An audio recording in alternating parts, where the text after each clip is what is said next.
Public Wi-Fi is the worst thing you could possibly use, especially open Wi-Fi. No password protection whatsoever. You basically, if you have someone who's really good at what they do as far as hacking, it's just, it's like a buffet for them. What is the perfect bite? That mix of flavors, textures, colors, and aromas that come together in one amazing amuse-bouche. Big ideas expressed in small bites. That's our podcast, a variety of inspiring topics to make your financial goals and dreams a reality. Brought to you by Clark County Credit Union for your weekly serving of food reviews, financial education, and life hacks that your future self will appreciate. It's the perfect bite of interesting information to start your week. Welcome to episode 70 of The Perfect Bite. I'm Crystal Price. And I'm Shannon Hiller. Let's dig in. We love trying new dishes here at The Perfect Bite, and Village Pub is a local staple. Next, we're excited to have a guest. Joseph Herbert, the manager of our fraud and security department, is joining us today.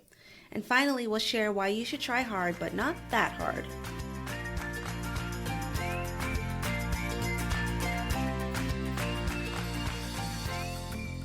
So each week on The Perfect Bite, we visit a locally owned Southern Nevada restaurant we hope will become your new favorite. And this week we're sharing a familiar local spot, Village Pub. Chances are there is a location near you. I looked it up. There's like 18 or something like that. Ooh, there's a lot. Yeah. They have very traditional bar food. It's a pub. A lot of comfort dishes like a patty melt or pot pie, chicken fried steak, things like that. Our table, we ordered chicken fingers with a mild buffalo sauce for the table, and they were really good. I know everyone has their like chicken finger ratio or formula they're looking for, but these were like thinner with not a lot of breading on them, and the sauce was a good amount, and I thought it was a nice little appetizer. Classic. Yeah, I would get it again. Speaking of classic, I just ordered the classic burger with skinny fries, and the fries are really good. I think skinny fries are like a better vehicle for my ketchup or something. I don't know why I like skinny fries better than steak fries. Really better. I got the steak fries, and I was not happy with them. See? So I wish I went with the skinny fries. Go with the skinny fries. What else did you order? I did the fish and chips. So I can't remember what type of the fish it was. Probably cod. Probably. Yeah, that's like a popular one. But yeah, honestly, the fish was good, but it was those fries that just kind of took me down because the combo of fish and chips, it's like they go hand in hand. So having those steak fries that were not cooked as well, honestly, I just, it kind of took down the whole meal. All right. Don't get the fish and chips. Or get the fish and chips, but get skinny fries. There you go. You have your choice to choose what kind of fries you want. So the next time I go, which there's probably one, like, we could probably throw a rock right now and hit one. It's clear close by. They have so many locations, but I think I'll try the buffalo cauliflower. And that sounds like healthy, but it's fried. So it's, healthy-ish dish.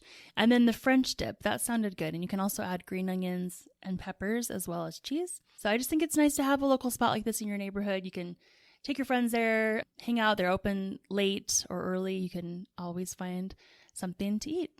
If you have a recommendation for a restaurant or dish for us to try, please send us a message at theperfectbite@cccculv.com. We are always open to your suggestions.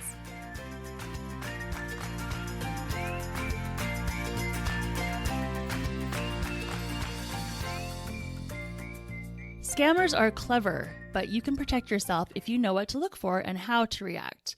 Next up, we're talking to the CCCU Fraud and Security Manager to learn how to protect ourselves from fraudsters. Every fifth episode, we invite a special guest to chat with us, and this week we're happy to welcome Joseph Herbert to the show. Joe is a former Metro police officer who specialized in financial crimes, so he is the perfect fit for our credit union team as they work to protect our members from fraud and financial crimes. Welcome to The Perfect Bite, Joe. Good morning. Thank you for having me. Good morning. I feel like I get calls and texts all the time and they seem super suspicious. What are some indicators that you might have that will let us know that we're being targeted of an online or like a phone scam? So the biggest clue and indicator is the urgency of the text message, email, or phone call, right? Okay. So you'll get a phone call or text message, email stating that, hey, we noticed fraud on your account. Did you do this transaction? Yes or no? Please respond. Do a text message, email, that will usually go ahead and trigger a phone call from said business. If you do respond, no or yes. Okay. So either way, it's going to trigger a phone call. This number one indicates that yes, they reached a person, valid person, and number two, if it's through a text message, that the number is valid. So it's basically a test transaction to let them know if there is actually another person on the other end of that email or phone number. The urgency is usually, hey, you've had a fraud, transaction on your account. You need to handle this immediately, or your account will be shut down. Okay. Okay. So, and that's the sense of urgency there, and that will usually get people to kind of call in. So should we not respond at all? Because then, that's what I tell my kids, like, don't even answer, because then it'll seem like you are a real person and they know they can keep kind of coming after you, right? Like, oh, somebody bit, like, I'm going to keep targeting you. Exactly. So just block them. Just block them. Don't answer it. If you have any questions, you can always call the service provider, right? Whether it be PayPal, your financial institution, any Whoever other they're merchant claiming that to you're be. Amazon's a big one I get all the time. Exactly. Call them directly. Don't use whatever number that they provided you within that text message or that email, right? You don't want to do that. You want to go online, search, get the actual number to the corporate office and call in. Okay. Got it. Well, sometimes it really seems like a legitimate offer or a legitimate message. Sometimes I'll be like, okay, there's no typos. This looks like the right sender. Like, I actually got an email the other day that my CEO wanted me to call him immediately for a urgent task that only I could help him with. I got that same email. Did you get that? Yeah. And I was like, well, first of all, the email's wrong, so I can tell. But sometimes it looks really legit. So what are things we can do to check or watch out for to see if it is legitimate or not? You could always just pick up the phone and call that person to verify if that email was from them. So that's the easiest way to go ahead. Isn't that funny? That seems so simple, but like, why do we not It's like, do I hate that? making phone Yeah. calls. Like, I don't want to call. Just let me just text you. And that's the problem with today, because no one really wants to communicate, speak to a person. Everyone goes ahead and types, through text or email, and that's how, I guess, the preferred method of communicating is now. So Like, kind of opens up. I talked to a volleyball parent the other day, and I'm like, well, could you start making some phone calls for me? We need to research this. And she's like, and I mean, she's older than me. She's like a grown adult woman. And she's like, I hate nothing more than making phone calls. And she's like, I really don't want to do it. And I'm like, okay, I guess I get to do phone calls. But yeah, people don't think to do that. Okay, so pick up the phone and call. That's a good one. What else should we do? You don't necessarily have to respond to that particular email. You can go ahead and go through your company directory and, send your own email out. Say, hey, this is what I got. Maybe take a screen capture of it. Yeah. Right? Clip it, put it in there. Hey, did you send this to me? And be like, no, I did not. Okay. Right. Then it's kind of a phishing scheme. Yeah. Yeah. Another thing is people asking you to, transfer money, or I overpaid you for something. What should we be aware of with those kind of situations? You just got to think. Use your head, right? So, a particular case recently, we've had someone who's, fell victim to one of these scams. Was supposed to get a refund of about $599. They accidentally sent them $20,000. How does that happen, right? Oh my gosh! Asking them to send back, what is it, $19,400? Like, no, it doesn't happen. Your refunds, no. You have to be very wary of that, right? Obviously, especially if they pay you in the form of check, right? Or if it's a money transfer, could be from another compromised account.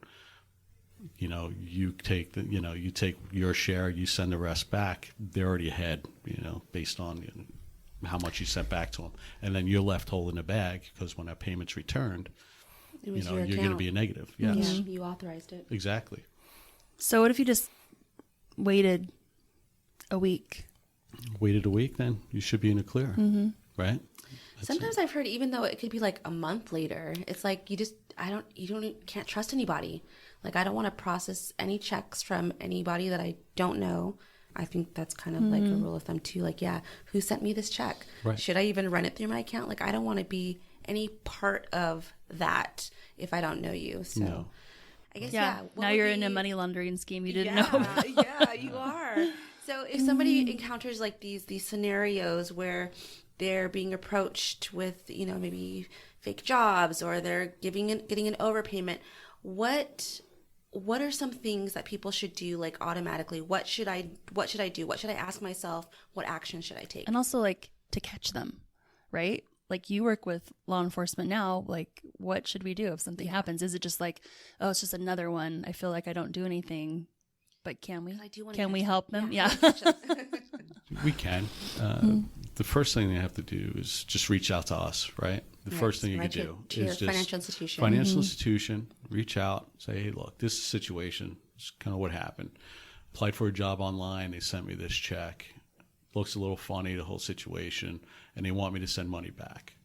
We will tell you right then and there that we know from our experience in the past that this is going to be a online work from home scam, right? Or some other kind of loan fraud, right? So financial institutions is number one, right? You can reach out to your local law enforcement agencies and report that as well. If it happened online, you could go to ic3.gov and report them there. FBI will go ahead and look into anything online fraud related. So they collect all that data. All right. As far as doing certain things, it's up to them. Not too sure what they're going to do with that information, but it's intel for them, right? I think if we all did it, it maybe would establish patterns faster to find people. Like I remember way back in the day, my mailbox got broken into, and it was like, what do I do? But of course, it's around tax time, so people the IRS only mails you things, and they know that.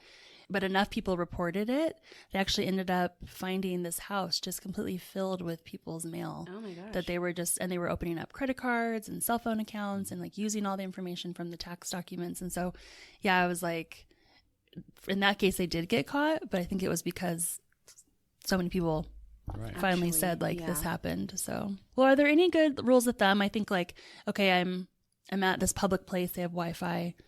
I'm not going to use that. Are there any other tips like that? Just be like, thou shalt nots of protecting yourself from fraud. Public Wi-Fi is the worst thing you could possibly use, especially open Wi-Fi. No password. No password protection whatsoever. You basically, if you have someone who's really good at what they do as far as hacking, it's just, it's like a buffet for them, right? So I would just highly recommend hotels? That. Hotels? Yeah, I always feel like they're like, this is our code. You're a guest. Use our Wi-Fi. Like, can we trust it? Because there is a code, sort of, right? Yeah, like I've given them my credit card, and like they trust me. I got a room. Right. He's like, nope, don't do it. There's nothing fully safe out there. Working here years ago, there was a little, hacker convention that comes in every year.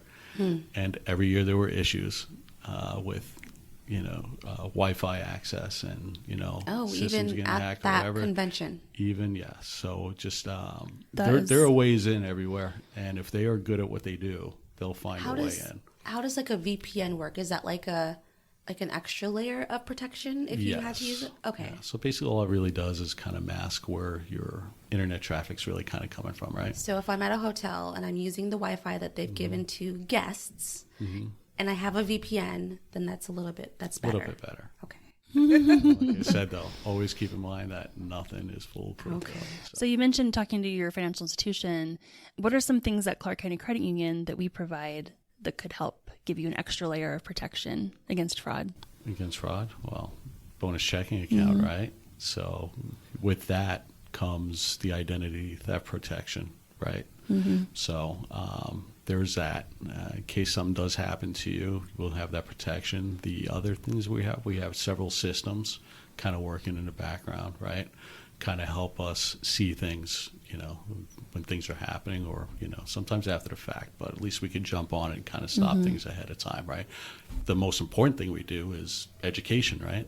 So we post stuff constantly on our website, right? We even have a financial, or the fraud page. Fraud page that we have there to go ahead and help protect you against certain scams. Tips we send out the things, emails, which we just recently sent one out.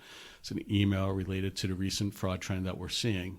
Yeah, tell us about that. What are you seeing? We've seen several members kind of contact us regarding phone call or text messages that they've received from a particular, merchant, right?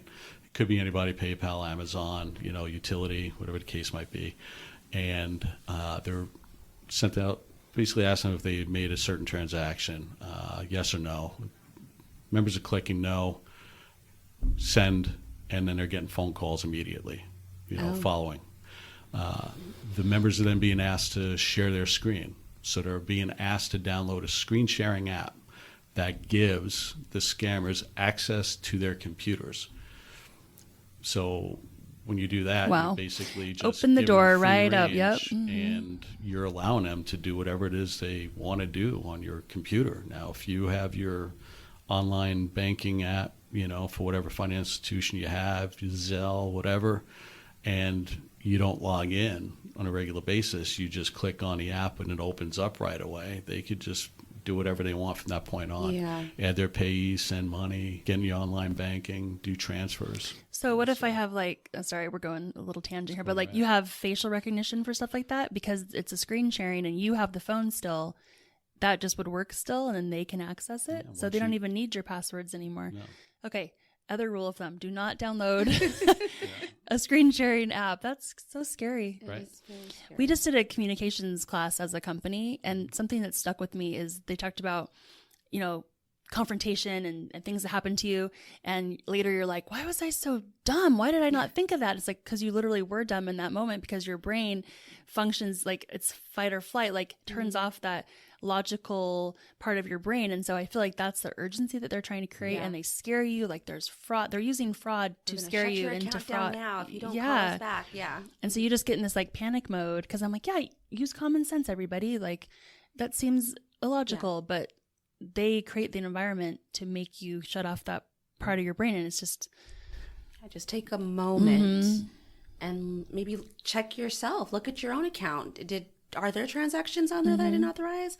And then if there are, then let me call the credit union through like my regular resource. I don't need to go through this text, right? Either way, if there is fraud, you're going to get to the bottom of it. You don't have to click yes or no on these texts. Remember, it already happened, right? Right. So the urgency really isn't as bad as it should be, right? Yeah. Because you can only do so much now at that point. It happened, so all right, cool. Let's and get ahead numbers of this. there's you have so many days after you receive a statement is mailed to file a complaint, right? There's like a number of days that they have, like 30 days after 30 the statement's days, been mailed. So they don't the account's not going to be shut down immediately. Exactly. You have to wait for the statement to go out. Then you have so many days to report it. So yeah, take a few moments. Do your own research. Well, the bad guys that call me, they're like, if you don't stop this now, it's going to keep going. Like there's fraud right now. Someone in Laredo, Texas is using your Apple Pay, and you're like, oh, no, they're going to keep using it. And so you want to that's how they've said it to me before is but the same thing, I literally write articles about this and we talk about it all the time, and I'll be caught up in a second. I'm like, wait a minute. They called me 5 times in a row. Yeah. Super urgent. Yep.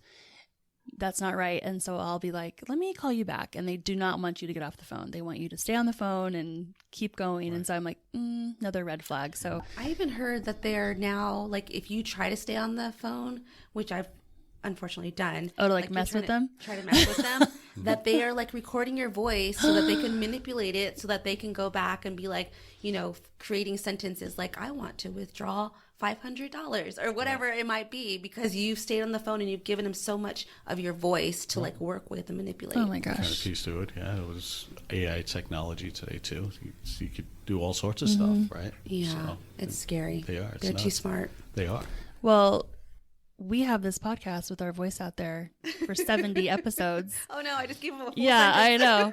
And so I've actually established with my kids passwords and with coworkers passwords. So if a boss does say, send me this wire immediately, what's the password? Right. I'm just going to say no, I don't have it, right? Shannon. Yeah. I need that wire. Send it to me. Well, any last tips? We've covered some really great things to help prevent fraud. This is something I think that we need to educate others who maybe aren't in the workforce. I know we have, maybe older parents or relatives. They're not hearing maybe the current, trends and scams that others are hearing, and they might be the victim. So that's one thing I wanted to suggest was take your knowledge and share it with others. Be around the dinner table with your, family and be like, hey, kids, older adults, this is what's happening, because we might hear it. We're at work and we work here, but others don't. So I constantly do. So it's just especially kids, family, even friends, constantly telling them, hey, these are the things we'll kind of see. Just be careful. Yeah. Whatever.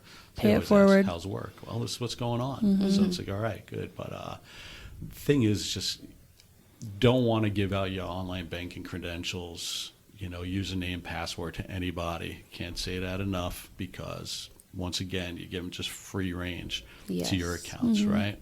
Same thing with the screen sharing apps, whatever. So I know times are tough now too.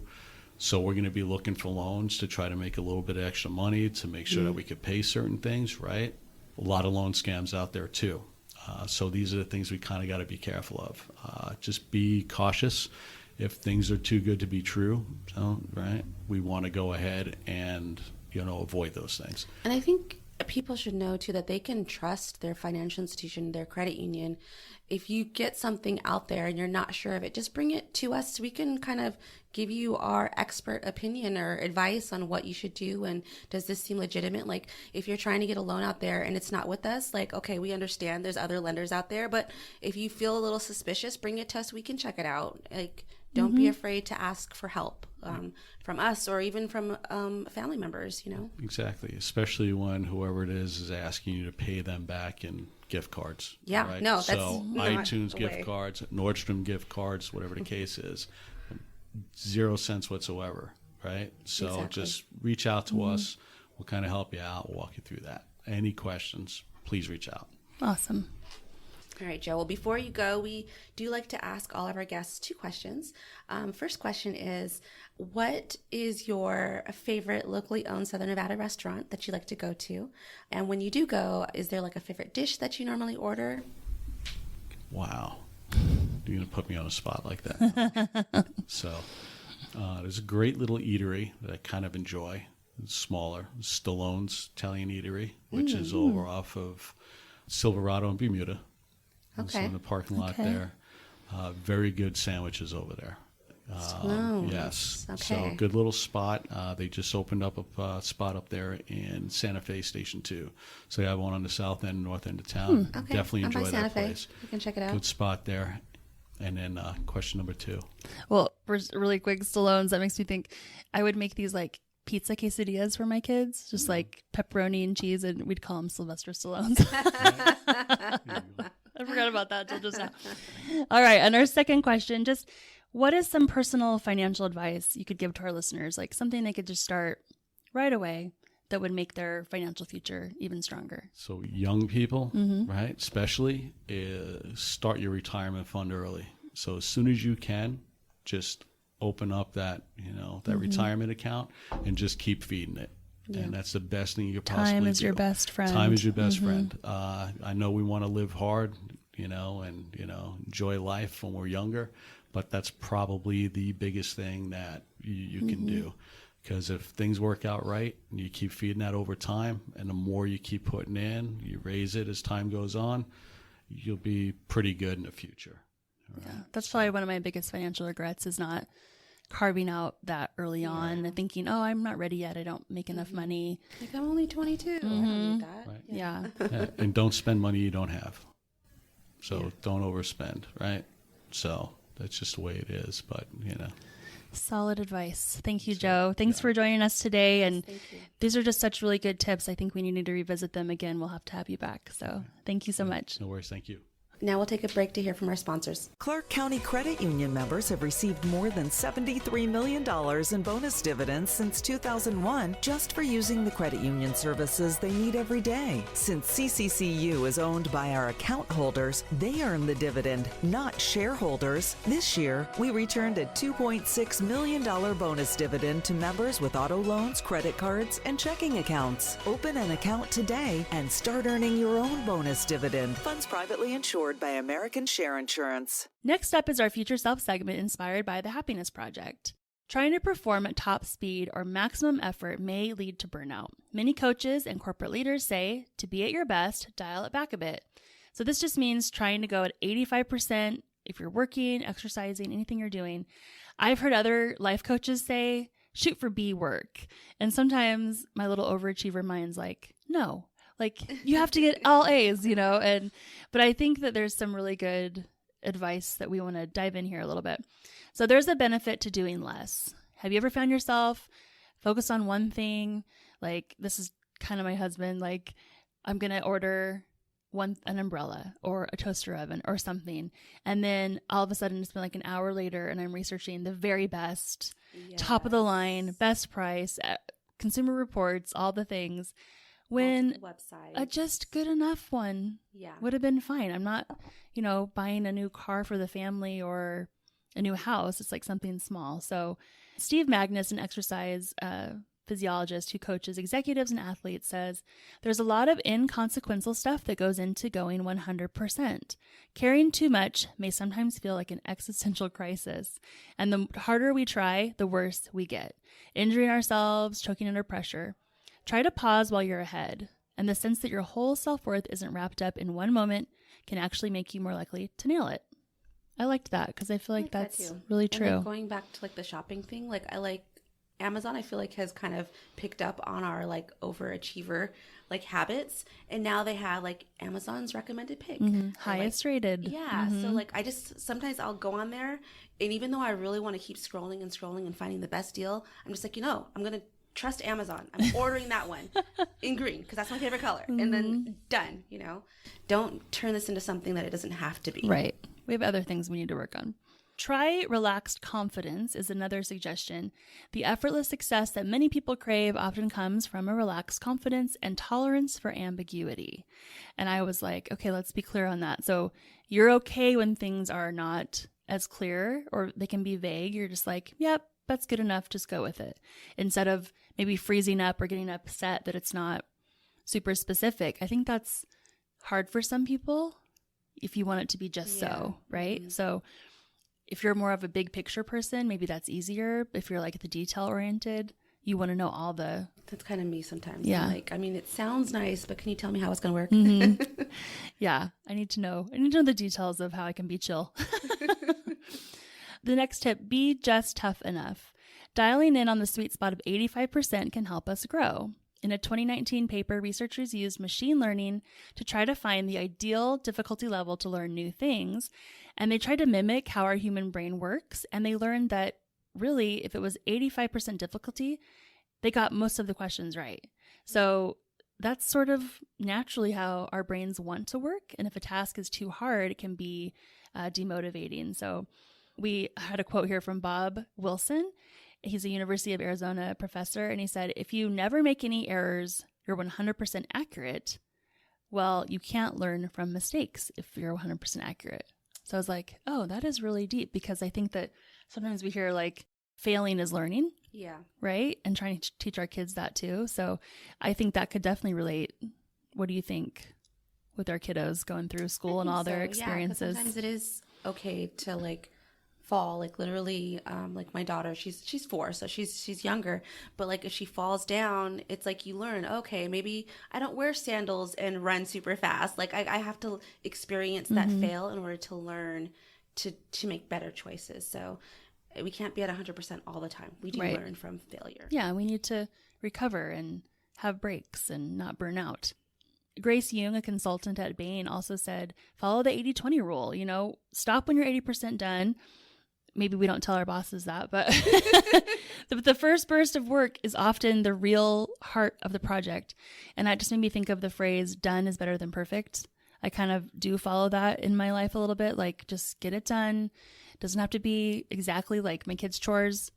Yep, you probably didn't do it to my level of satisfaction, but clean up your room, take the trash out, whatever. And so don't let those last few percentages of completion keep you from doing the task at all.